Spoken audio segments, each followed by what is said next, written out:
আসসালামু আলাইকুম ভিউয়ার্স, আশা করি সবাই ভালো আছেন। ইনশাল্লাহ আমিও ভালো আছি আপনাদের দোয়ায়। নিয়মিত বরাবরের মতো আবার উপস্থিত হলো আমার একটি ভিডিও নিয়ে। বান মারা তাবিজ, বান চালান নকশা। এই বানটি যার উপর প্রয়োগ করবেন সে রোগে আক্রান্ত হয়ে বিছানায় পড়ে থাকবে, এমন একটি খুব খতরনাক বান চালান এটি নকশা। তো এই বানটি কিভাবে প্রয়োগ করবেন এবং কার উপর প্রয়োগ করবেন? যারা আপনার শত্রু চলার পথে বাধা হয়ে দাঁড়ায় এবং আপনাকে ঠিকঠাক মোতাবেক চলাফেরা করতে দিতেছে না, জায়গা জমি নিয়ে সমস্যায় ফেলতেছে, আপনাকে অন্যায়ভাবে আপনার ক্ষতি করতেছে, তাদের উপর এই বান চালানটি প্রয়োগ করবেন। সেই ব্যক্তি রোগান্ত হয়ে বিছানায় পড়ে থাকবে। যেখানে যাবে সেখানে সে মনে করেন যে কোনো সম্মান পাবে না, রোগান্ত হবে। ধীরে ধীরে ধীরে ধীরে আস্তে আস্তে মনে করুন সে ব্যক্তি একদম বিদায় হয়ে চলে যাবে।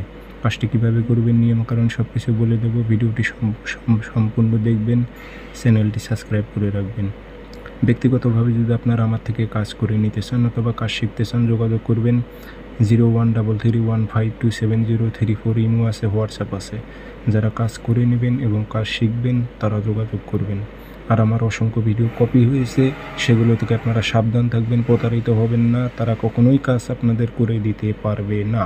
এগুলো কালো জাদু তাবিজ যারা প্রয়োগ করে, বেশ কিছু নিয়মকানুন আছে, তান্ত্রিক মোতাবেক তারা নিয়ম মেনে প্রয়োগ করে 100তে 100 কাজ হয়। তাবিজটি শনিবার মঙ্গলবার ভোজপাতায় লিখবেন লাল কালি দিয়ে। মাঝখানে যেখানে নামের উল্লেখ আছে সেখানে নাম উল্লেখ করে দেবেন। অমুকের ছেলে অমুক রোগান্ত হয়ে বিছানায় পড়ে থাক উল্লেখ করে দেবেন। দিয়ে আগরবাতি ধোয়া দেবেন, দিয়ে মাদুলিতে ভরে তাবিজটি যদি আপনারা কোনো মতো যদি পুরাতন কবরে গেড়ে দিতে পারেন, 72 ঘন্টার মধ্যে শত্রু রোগান্ত হবেই হবে, 100% গ্যারান্টি দিলাম।